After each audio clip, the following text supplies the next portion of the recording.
ہم جو ہے نا بس مسلمان آج دین سے اتنے دور ہو گئے ہیں. اب میں آپ کو اور مثال دوں گا. اب کافر لوگ بھی جو ہیں ان کو بھی اللہ رب العالمین نے پیدا کیا ہے. وہ نعوذ باللہ خود تو نہیں پیدا ہو گئے. تو کافروں کا بھی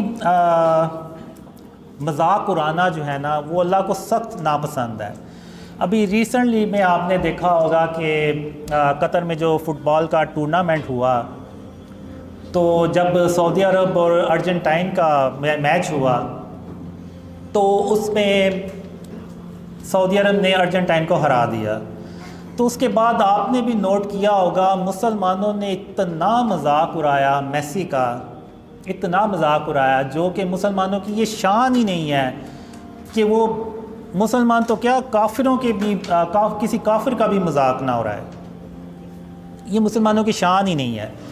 تو وہ مسلمانوں نے اتنا اس کا مذاق اڑایا. اور آپ اللہ کی شان دیکھیں تو اللہ نے مسلمانوں کو سمجھانے کے لیے یہ کیا کہ اسی میسی کو اس ٹورنامنٹ کا ہیرو بنا دیا.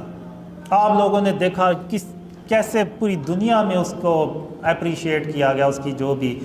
تو یہ بیسیکلی اللہ نے مسلمانوں کو سمجھانے کے لیے کیا کہ دیکھو جس کا تم مذاق اڑاؤ گے وہ اس کو بھی اللہ رب العالمین نے پیدا کیا ہے. وہ خود بہت پیدا نہیں ہوا. اور جس کا ہم مذاق اڑائیں گے ہم انڈائریکٹلی نعوذ باللہ اللہ کا مذاق اڑا رہے ہیں کہ ہم یعنی یہ کہنا چاہ رہے ہیں کہ نعوذ باللہ اللہ نے اس کو پیدا کر کے کوئی بہت بڑی غلطی کر دی.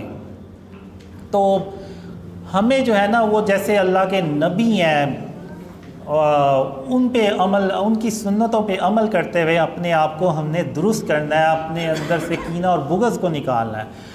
آج یہ جو ہم دیکھتے ہیں 73 فرقے بنے ہوئے ہیں یہ ایسے نہیں بن گئے. یہ ہمارے دلوں میں جو کینہ اور بغض ہے نا اس کے نتیجے میں یہ 73 فرقے بنے ہیں.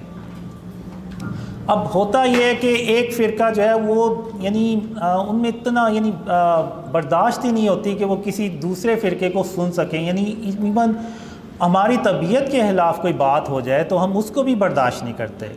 تو وہ سب کیا چیز ہے؟ وہ ہے کینہ اور بغض، غرور اور تکبر جو ہمارے دلوں میں ہے اور ہم اس کو اپنے دلوں سے نکالنا ہی نہیں چاہ رہے.